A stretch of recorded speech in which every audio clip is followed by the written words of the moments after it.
Hello， 大家好，我是小 P， 今天来跟大家分享我在 WPT 柬埔寨参加了主赛事 B 组所发生的状况。赛事一开始的时候呢，因为一手牌让我损失了大部分的筹码量。这一手牌之后呢，都是一个短筹码的状况尤其是发生了一手牌这个荷官的失误，让我非常的生气。今天跟大家参加战队特别赛，保底$300不要，可以可以这什么啊？好安啊！好啊，现在要这样子为什么？他有 A， 可以吧 ？A 一次了吧 ？Q 一次了吧 ？Q， 哇，好强没办法，我跟啊，为什么巴腾会有99？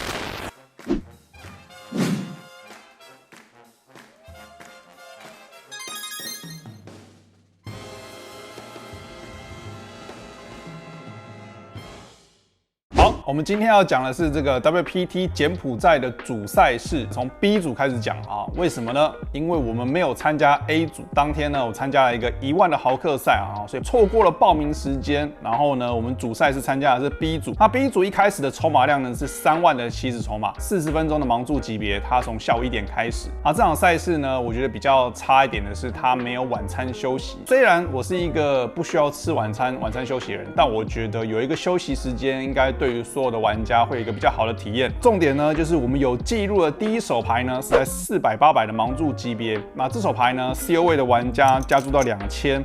那我在大盲位，我有 Q7 不同花，这时候我们有一个决策要做。好，首先呢，以一个预设策略来说，假设他做的是最小加注，那我认为我的跟注范围应该是 Q5 不同花最底端的范围。那理论上可能 Q2 到 Q4 可以跟注，但是呢，有的时候这也是我建议玩家就千万不要照着预设范围的表格，就电脑告诉你要跟什么，所以你就跟什么。你必须要考虑到的是什么？对手的程度跟你的程度。你要想到的是，你要进行一个没有位置的翻牌后，像 Q2 到 Q4 这种踢脚最弱的，其实在翻牌之后的可玩性很差，所以我会建议你稍微慎选一下这些手牌。这一个玩家他加注到2000，是2.5个大盲。其实是比一个预设加注尺寸还要大，所以我觉得对上这样子的加注尺寸的话，可能我的 Q5、Q6 也不会跟注。那我觉得最明确的就是 Q8 以上一定会跟注，所以 Q7 就介于一个2个都可以的状况。所以呢，我当下觉得这个对手可能不会打得太激进，又或者是说我觉得我的技术比较好，所以我当下选择了跟注。翻牌是 Q64 2张红桃，底池5200。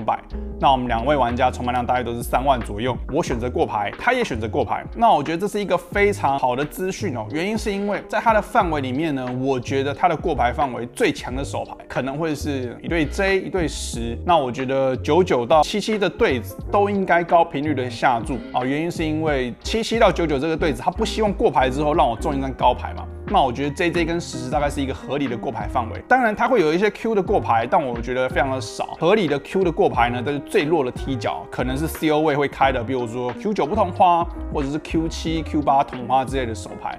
那我觉得这是比较合理的 Q 的范围。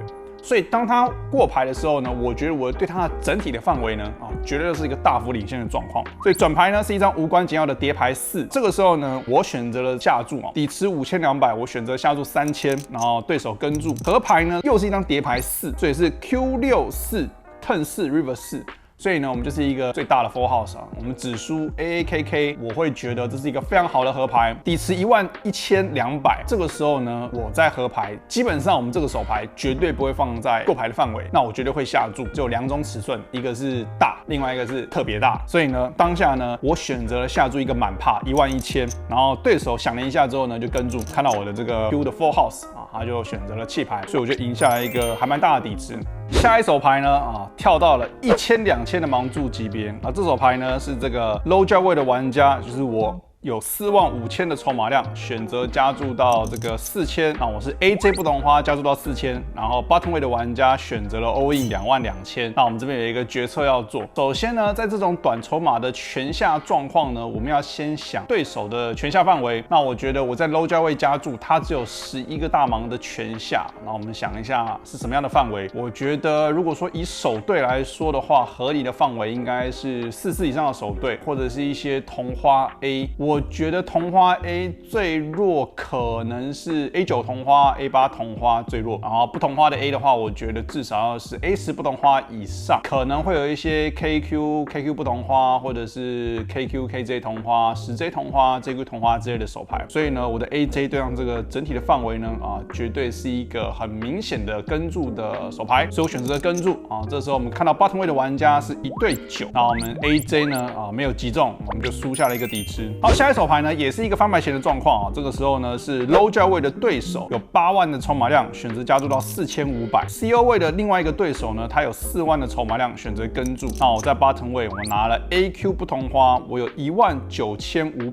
选择了全下。那我觉得这边 AQ 当然都是一个很明确的 all in。然后 low 价位的玩家呢，这个时候呢他也选择了 all in8万啊。这个时候令人意外的是 CO 位的玩家也跟注。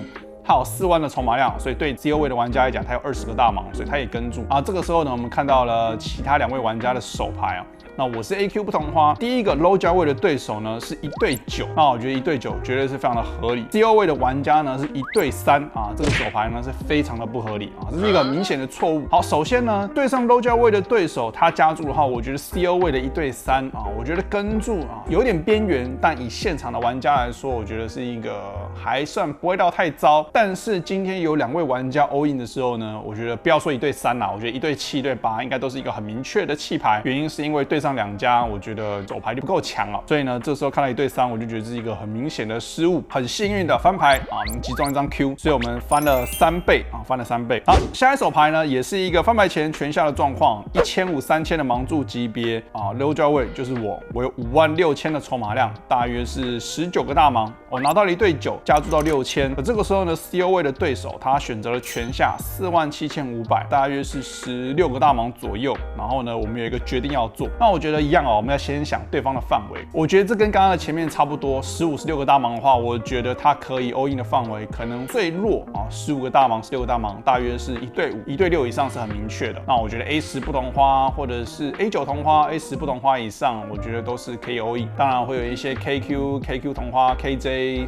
同花、10J 同花，我们讲过这样的范围，所以呢1对9当然也是一个很明确的跟注。我们赢很多的对子，我们赢很多2张高牌，基本上我们都还是一个领先的状况。然后这时候我们看到 CO 位的玩家呢是1对 Q 啊，所以我们就损失了56000的筹码量，损失了47500啊，所以变成是一个非常短筹码的状况。接下来呢，我在 UTG 我拿到了 A8不同花，选择了全下8500啊，3个大盲。这个时候呢，大盲位的玩家基本上对上3个大盲的话，应该是不用看牌就可以跟注啊，所以他选择了跟注一个64同花啊，当然这个跟注是没问题的，因为他的赔率够，所以基本上他所有的范围都可以跟注啊，很不错了。我们筹码量翻倍。好，这个时候呢，下一手牌呢非常的生气啊，这手牌是什么状况呢？是我在大盲位啊，这个时候呢荷官发牌，发了第1张牌，发了张 Q 给我，第2张牌呢又发一张 Q 给我，但是呢他翻的时候打到筹码，然后翻开了，打到筹码，然后翻开了，打到筹码，然后翻开了。Q 换一张9给我啊，变成 Q9 同花。然后这个时候呢，我就希望什么？我就希望全部都弃牌到我，对不对 ？Q9 同花赢下底池就好。非常的意外呢，是这个 UTG 的玩家呢直接 all in， 哇，快气死了，对不对？从1对 Q 变成是 Q9 同花，这个前位的玩家选择了 all in 之后呢，所有人都弃牌，然后我就超级生气，然后我就开 Q9 同花弃给他。然后我说不行，你一定要开牌给我看，我要看你的牌，因为我原本是1对 Q， 但是我被弄掉。然后那些玩家也非常的配合，他就开给我看，他是1对8。一个筹码翻倍的机会就没有了。过几手牌之后呢，我在 CO 位啊选择了 all in A9 不同花14000啊，这个时候呢盲注一样啊是1500、3000，所以接近5个大盲。然后大盲位的玩家是 A2 不同花选择跟注，那我是 A9， 所以呢筹码量翻倍。下一手牌啊，应该说过2手牌，我在 low 价位的时候呢，又发生了一个差不多的状况啊。这时候呢翻牌前呢，荷官发牌，第1张牌 Q， 第2张牌呢又打到桌面，然后稍微弹了一下，没有开，然后这个时候大家都很紧张，然后你知道吗？我的眼神跟荷官的眼神都对到，我就说你再给我打开你就死定了。第1张是 Q 对不对？第2张又是 Q， 哇！我想说哇，这手牌对不对？如果赢下底池的时候，我一定要开给荷官看，说还好你没有弄我的 QQ， 要不然我要真的是要爆了。好，这手牌呢成功的拿到 QQ， 没有被这个个发错牌啊，这个时候呢，我选择了加注到6000啊。大盲位的玩家呢，看到我的筹码量我只有3万，也就是说我只有10个大盲，但是我还是选择了一个最小加注，原因是因为我觉得当我们拿到这种大牌的时候呢，我们希望透过最小加注，让后面的玩家，尤其是大盲位啊，他可能会觉得很便宜，所以补一个大盲看一个翻牌。基本上我们这种大对子的话，就是非常的不用害怕嘛，对不对？这么简单，这么好打的手牌。这个时候呢，大盲的玩家看一下之后呢，他选择 all in， 开心的要死，我就马上跟荷官讲说，还好你没有把我的 QQ 又弄掉了 ，QQ 打开给他看，然后呢，大盲位的玩家是 KJ 同花，然后呢，荷官开翻牌 KJ， 然后就输掉了。我想说那手牌输掉的时候，然后还有人旁边在讲话，如果荷官把你的 QQ 弄掉，你这把就不会输了讲我就更火。对，前面一手该弄掉的不弄掉，输掉了，然后呢，这手牌呢没有弄掉也输掉了。就2手 QQ 就是非常的遗憾，这手牌呢打到很后面非常的接近这个后期就是前圈大概是15%。那我淘汰出局的时候呢，大约再过2个级别就有机会进入到这个前圈就是第2天的赛事，但是并没有。那我觉得就是当天就非常的遗憾就这2手精彩的手牌我们就隔天再尝试的这个 C 组，C 组的话就有一个不错的成绩。那我们下期再见。如果你有任何扑克手牌的问题的话，欢迎到我们的 Discord 手牌投稿区投稿你有问题的手牌。喜欢我的影片的话，记得订阅、按赞、分享。我是小 P，大家拜拜。